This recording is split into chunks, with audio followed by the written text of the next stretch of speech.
with Rebecca Grainger, brought to you by The Drop-In. My name's Abby. I'm the Chief Marketing Officer at Triiyo, and I'm really excited to have you all here today, along with our very special guest. Thank you for joining us, Rebecca. I thought to start, you could tell us a little bit about yourself and the work that you've done helping families navigate maternity leave and returning to the workforce. Thank you. Thank you for having me. So yeah, my background's recruitment. After I became pregnant, I started career coaching women, specifically women transitioning from the professional world, corporate world, into motherhood or into parental leave, and then back into the workplace. And I did that for 5 years, and there were consistently the same issues and problems and concerns and disconnection, which led me to starting Triiyo, which is where what we do now, which is essentially a platform that supports organisations to better support their managers and their employees through this this life transition, which is hugely emotional and hugely challenging. So yeah, got a lot of experience, both in working one-on-one with women specifically, and also now organisations, and really understanding what their challenges are. Yeah, awesome. You do have a lot of experience, and we're really excited to hear about that and some of your insights today. We'll hear from Rebecca really shortly. I just wanted to do a little bit of housekeeping first around the event. So we've got a few questions that our community have put forward earlier this week that Rebecca will be answering later on in today's event. But if you do have any questions that come up for you throughout the talk, you can submit them in the Q&A box below, and I'll read them out at the end or potentially throughout the event as they come up. You can choose whether or not you submit those questions anonymously also. There's a chat box as well, which is open for chatting throughout the event with other attendees, but please don't put your questions for Rebecca in here or we may miss them. Use the Q&A box. I'll hand back to Rebecca shortly. Before that though, I did want to briefly tell you a little bit more about the Drop-In Women's Health community. The Drop-In is a place to connect with like-minded women and support each other on your individual health journeys. It's a safe space full of thoughtful, credible information about the health topics that matter to you, brought to you by Triiyo's team of expert medical and holistic health specialists.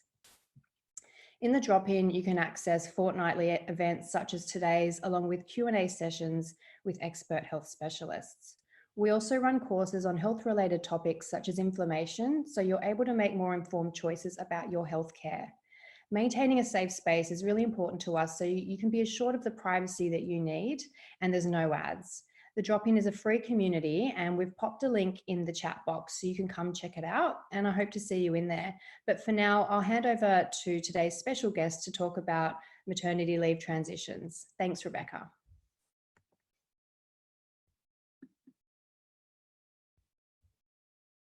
Okay, hopefully everyone can see this screen. These are the top tips essentially that I'm going to be talking about today. Now, these are based on the most commonly asked questions from when I was coaching women, and specifically the challenges that both employees and managers have with managing parental leave within organisations. I will attempt to flick back and forward so you're not just looking at a screen, but I'll see how I go with that. So I guess one of the first things would be in terms of talking to your employer. Now, there's no set time that you have to tell your employer that you're expecting a baby, except you do have obligations at 10 weeks and 4 weeks before you intend to take parental leave. We do have a checklist that we're going to be sending out, but essentially at 10 weeks before you intend to take leave, you need to tell your employer of your intention, and then at 4 weeks you need to put that in writing. However, from an employer's point of view, the earlier they know, the better. Obviously, they do need to find a replacement for you. You can make sort of assessments and judgments about whether or not you want to be involved in recruiting that replacement in terms of the handover. So the earlier they know, the more involved you can be. And ideally, the more supportive that employer is going to be. But technically you don't have any obligations to tell them at that sort of 12, 13, 14 week mark. And now with a lot of people working in a far more remote sort of roles, then obviously it's not as evident as it used to be up until this point in time. looking at Centrelink entitlements and paid parental leave, we've got a few links coming out to you, but essentially paid parental leave, you need to meet some eligibility requirements.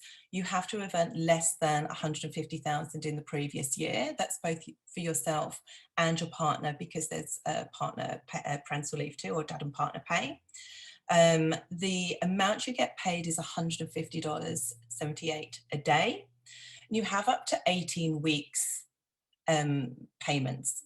Now, those can be split over 12 weeks within the first 12 months, and the next 30 days can be taken after that for up to the next 24 months, within the next 24 months. So the first 12 weeks have to be taken as a lump sum, as a total period, whereas the other 30 days can be completely flexible. That is a new change, so it's certainly worth knowing about that. And I can see the links have gone up in here. Now, with regards to when you can start the process, you can start that at 3 months out. And it's really worthwhile doing that, because when you've just had a baby, if you are eligible, the last thing you want to be doing with a newborn is sitting in Centrelink. So it's really worthwhile starting that at that sort of 12 weeks before due date, and get all of that paperwork and everything initiated well in advance. Knowing your parental leave, your company's parental leave policy, and government parental leave legislation is also worthwhile. In the pack we're going to send out after this, you will have all the links that you need to research this.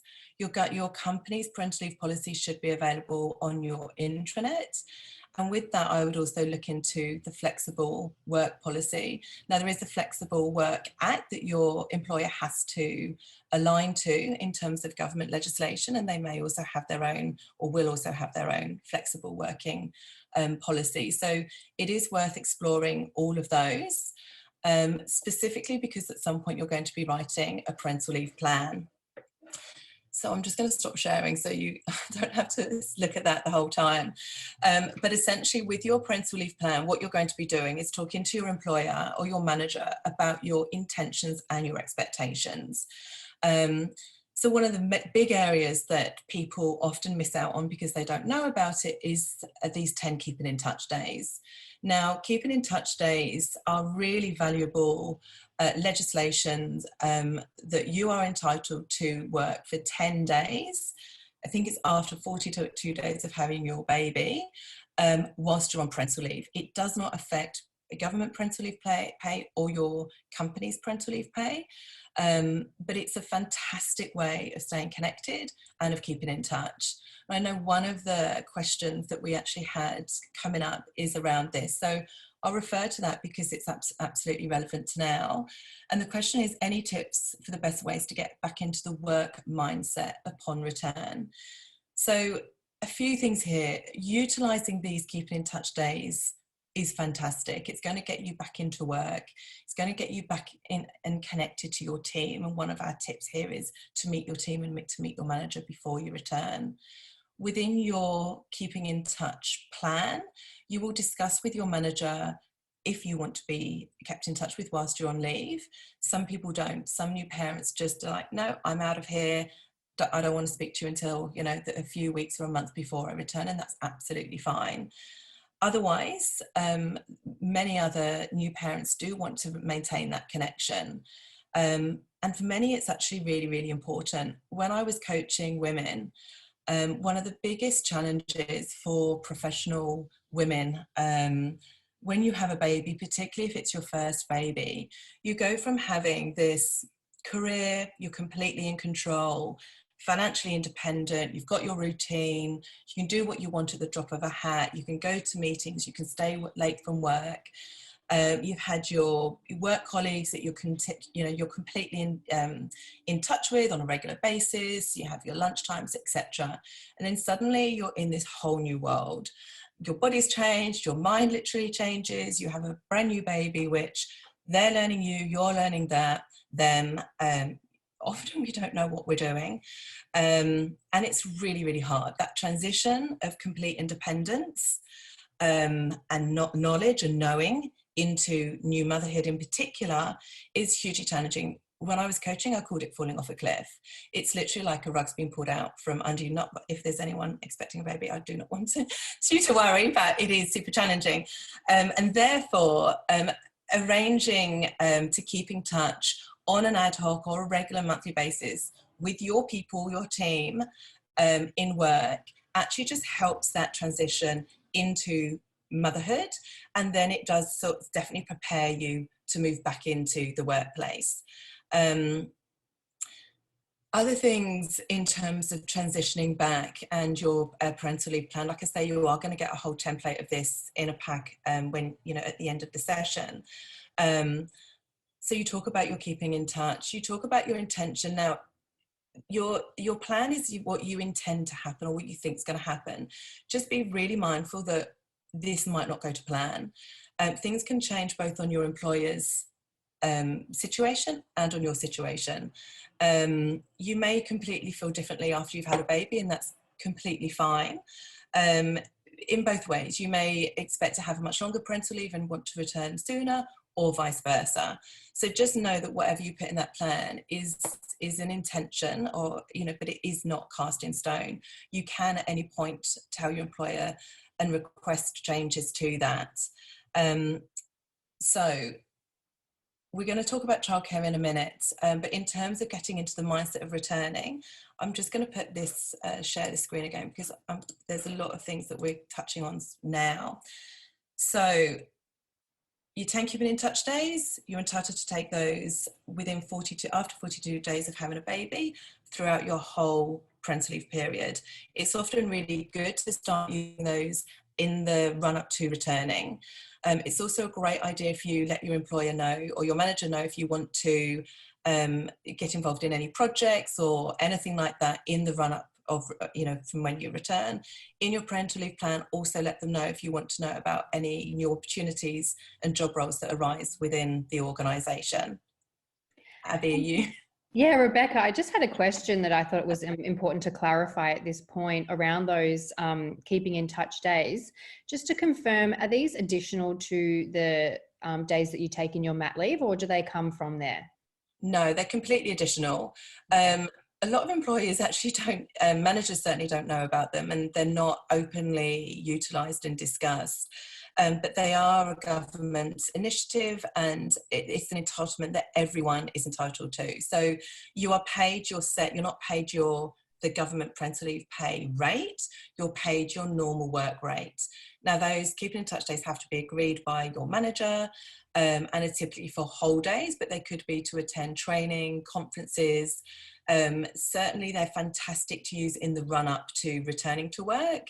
And this aligns very much with one of my other tips, which would be start childcare if you can afford to. Certainly a week or two early. It's going to help you and your child in terms of the separation. It is very emotional, certainly that first day of dropping your child into daycare or childcare. And it's certainly easier to do that on a day that you don't have to rush off to work on the very first day. So if you can afford to, truncate your start, utilise these keeping in touch days as a truncated start to return. You can obviously also use your paid parental leave, your flexible days, if you've done your 12 weeks already. So there's multiple ways that you can help yourself have a staggered or truncated start. You can also talk to your manager around working shorter hours for that first week or two, so that you can manage daycare drop-offs and pickups better. But definitely do the trial runs if you can do childcare a week or so earlier, to really just get yourself used to that and your child used to it. It's certainly less of an emotional pull at the time. Other things, coaching. Now we talk about this here, coaching and mentoring to ease your transition back. Coach is a fantastic way of helping you transition from, you know, I'm in my new mum or my new dad mindset, and now I have to go back into work. I'm not completely that professional I was, and I'm now not just this parent that I am. I'm now going to be a working parent. So it's another huge shift and another massive transition back into the workplace. And what comes with that is a whole host of guilt, We are now juggling something completely different to what we ever had to before. We need to manage expectations of our manager, of our colleagues, of the workplace, in terms of, you know, how they see us, how are we going to deliver. It's extremely challenging. So coaches can really help you with that transition. One of the companies we use through Triiyo is the Parents Village. They have psychologists and coaches that do specifically help new parents transition into motherhood and parenthood and back into the workplace. So if you can get access to coaches, then use them. Some organisations do also have coaching available for this specific transition, and other organisations have mentors. So you might not get a specific coach, but your organisation might have mentors that can actually help you with these transitions. And it's just great to be able to work with somebody that really has been there and understands and can advise you on how this transition can run a bit more smoothly. I've also got here, obviously, in finding a new job, a lot of what I'm talking about here is returning to your old job or to the same job. And obviously, sometimes we don't. Sometimes we're made redundant on parental leave. And sometimes we don't want to go back to work. Sometimes we leave and we take a period of time out and then we return back into the workforce. Getting a coach to help you find a new job and transition back is an expense, but it's a really valuable investment. What I found when I was coaching is that we really help, I'll just stop sharing again, we really help individuals understand their value. Just because you've been out of work for a period of time, a coach can help upskill you, can identify courses that you need to do, can identify gaps in your skill set, can really boost your confidence, give you direction on how to find a job, where to find a job, those types of things. So coaching is hugely valuable for both of those reasons. Let's have a look. What else are we discussing here? Meeting your team. So in terms of returning to work and getting into the mindset, meeting your team and meeting your manager, even if you can do that on a couple of occasions in the month in the run-up, it really helps just re-establish that glue that keeps teams together. If you haven't kept in contact with your teammates on a regular basis through the time you've been away, certainly having a couple of lunches and meeting your manager to really understand, you know, what's going on in the team. Sometimes your manager changes, sometimes your team changes, offices change, desks change, all of these things can happen in the 6 to 12 months, whatever it's been that you've been off. And so having met everyone before you go back formally on a first day really does help that transition, and just really starts to rebuild that sense of belonging, and sort of, you know, that connection with your teammates. Okay, let's have a look. Okay, so this next one in terms of childcare is quite a emotive and challenging topic for many. It's one that came up frequently in the 5 or so years that I was coaching women. And essentially, childcare should be seen as a family cost. Now, we need to just take away the women that want to take some time out from the workforce. Let's, you know, separate those and look at the women that want to return to work and feel challenged or conflicted because of the cost of childcare, which is extortionate. So if you are one of those women that do want to return but are having the challenging conversations around or the thought process that I'm only going to earn X amount of money if I return once I've paid for childcare, the big thing here is try and establish with your partner that childcare is a family cost. So similar to a mortgage, rent or food, it is a cost that is attributed across the family, not just your individual paid for out of your individual salary. Just because we birth children doesn't mean we are solely responsible for their financial upkeep forevermore, and that certainly does include childcare. The reasons why returning to work, if you want to, as soon as you can, or whenever you want to, from a financial perspective and a career perspective, are really important to note. So you'll get back into your career, you'll be able to continue on your career path, if that's what you so choose. You will also start, yes, you will start earning an income, but you will also start putting money away into super. Now, we know that women in their 50s are have the lowest super than, contributions now, and are the highest number of homeless people that's happening. And a lot of this is because historically women have stopped working when they've had children, and obviously the gender pay gap, the super gap, all of these things are real and a factor. So the sooner you can get back into work, if that's what you choose, the sooner you'll be putting into your super, the more you'll be benefiting from that compounding effect of your super growing. If you want to take time out of the workforce, then one of the ways that you can help the super contributions is for your partner to increase their payments. Because as a family unit, super is seen as a total family unit. Certainly in the event that there is ever any separation, which is often where women experience the effect of not having that financial security of returning to work. So I guess that's probably one of the biggest things.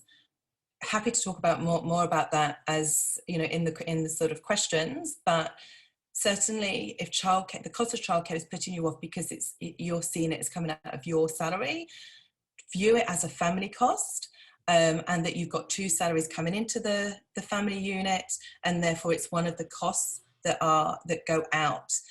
And I can also say, from the years I was coaching women, those that went back into work, so I helped women find jobs, a lot of them had been out of work, and the positive effects on their relationship was actually quite profound. So when you're in the mum space, and then you getting to your workspace, women's confidence actually increased significantly. They had a huge amount of other stuff that they were able to talk about. It wasn't just about the baby or the children. So the broader effects and impact of going back to work certainly has far more reaching effects than just financial, and certainly there was a lot more positive effects both on relationships and on mental health. So on that note, I'll just drop down to the last topic here, and that is mental health. So as I've said, becoming a parent, certainly for the first time, and any time I've only done it once, but the first time was hugely challenging. We know that postnatal depression affects both men and women at significantly high rates, and the sooner that we can identify that things maybe don't feel right and aren't, we're not feeling great about certain things, the sooner that that's identified and we can get support, the better. Panda have fantastic assessments and checklists, both before you become a parent and after, for yourself as the new parent, as a new mother, and as a new father or parent or carer. It's really worth noting and monitoring both yourself and your partner for how their mental health is going. And I think the biggest challenge is knowing what is normal about being a new parent, what is just down to sort of the sleep deprivation because it's a really real painful thing, or what is something I might need a little bit of extra support. So these checklists and assessments that Panda have, which are completely free and available on their websites, are great ways just to check in on how am I feeling, is this normal, do I need to get support, and the sooner you can get support, the better. One of the other ways that you can get support if you're still in employment, so on maternity leave from your employer, is through their EAP, so the Employee Assistance Programme. Every employer will have one. And within that, you are eligible for a whole host of support, but psychologists and mental health support through there. So have a look at these assessments, and don't be afraid to reach out to somebody to get support if at any point your things aren't feeling right. So I think that's probably the areas that I really wanted to talk on.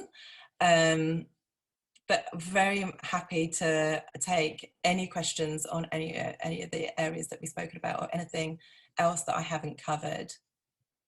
Thank you, Rebecca. That was really incredibly insightful and so informative. And I really thank you for all the different resources and links that you've shared with us prior, that we've popped in the chat box. And we will be sharing those with the community, along with some of those other resources that you've pulled together for us in an email after the event.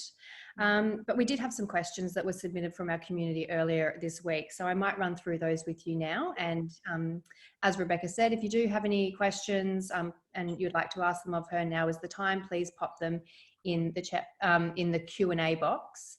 In terms of the links, they are in the chat box. But if someone has mentioned that they're having some issues seeing those, so have a look in the chat box. If you can't see them, let us know. And like I said, we'll be sending them out afterwards as well, so you won't miss out on those. Now, for the first question, it was around how to ask for job share or a part-time situation on returning to work. Do you have any thoughts on that, Rebecca? Yeah. So the sooner you talk to your employer or your manager about this, the better. There is the Flexible Work Act, so legally they have to abide by certain legislation, and your company will have a flexible work policy anyway. So depending on what you mean by job share, by part-time or flexible working, will be sort of dependent on legislation and what can be managed by your employer. The most simplest way is open up the conversation with your manager.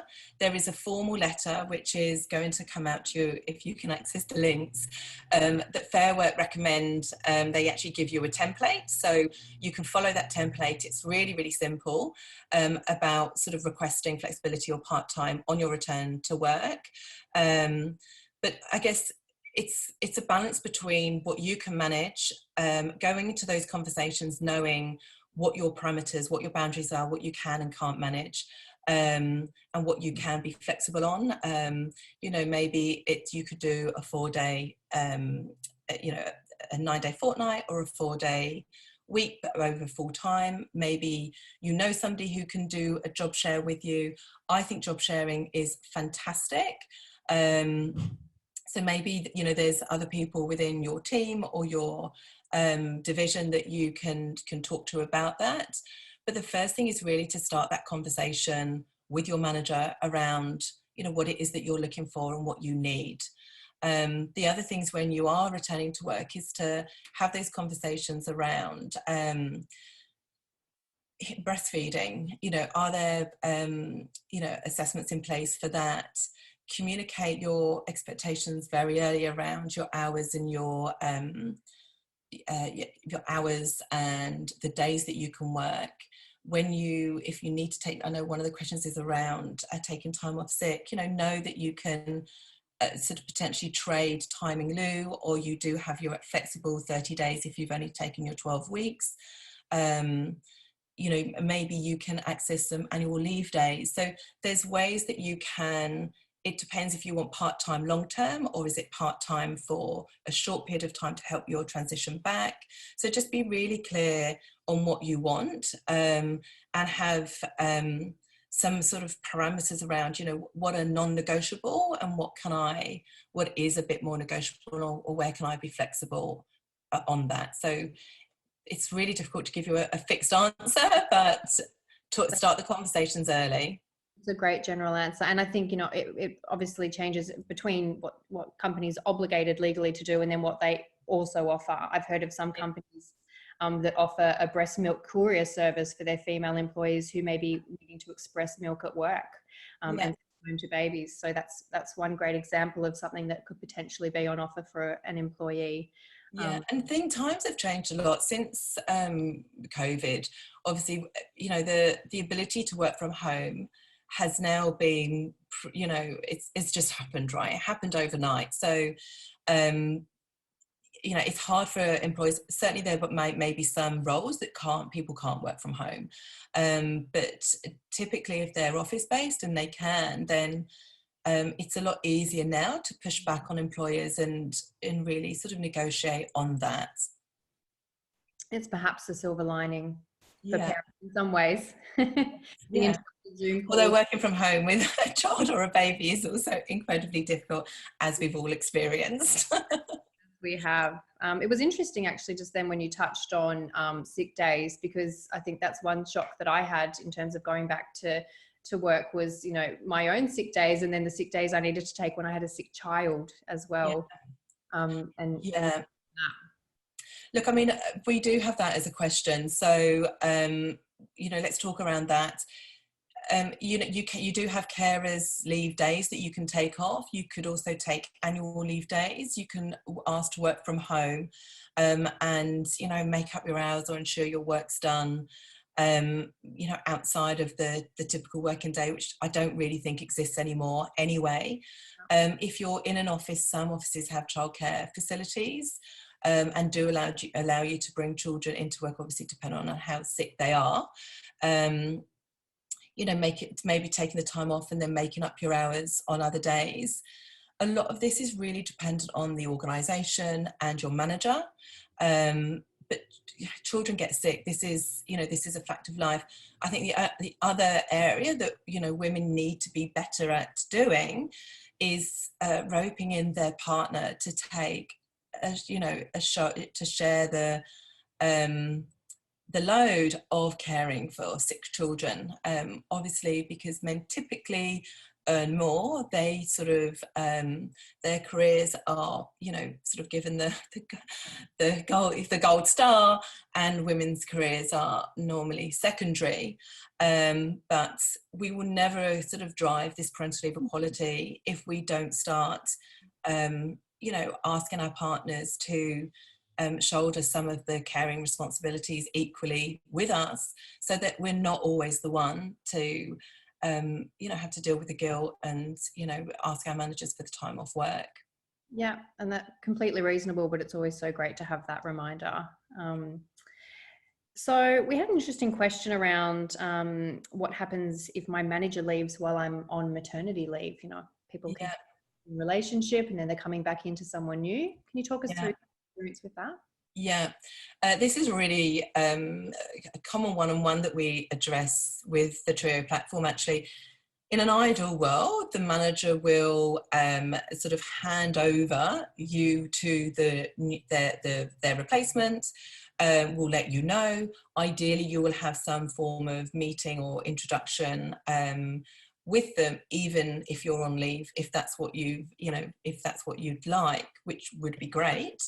But often, you know, you do come back to the workplace, no one's spoken to you, and your desk has moved, the office has changed, your computer's not working, and, you know, half your team's different. So it's incredibly challenging, and hence why keeping in touch and having, you know, utilising those 10 keeping in touch days to return is really beneficial. But if that happens and you know, you don't know about it, or as soon as you return, have a meeting with your manager, establish what, you know, they're there to do, what are their, you know, goals and strategies, and what are they looking to achieve, where do they see you fitting within, you know, within the team. You do have every right to go back to your same job, but really trying to understand, you know, what have they been brought in to do, and where do they see you fitting within that team.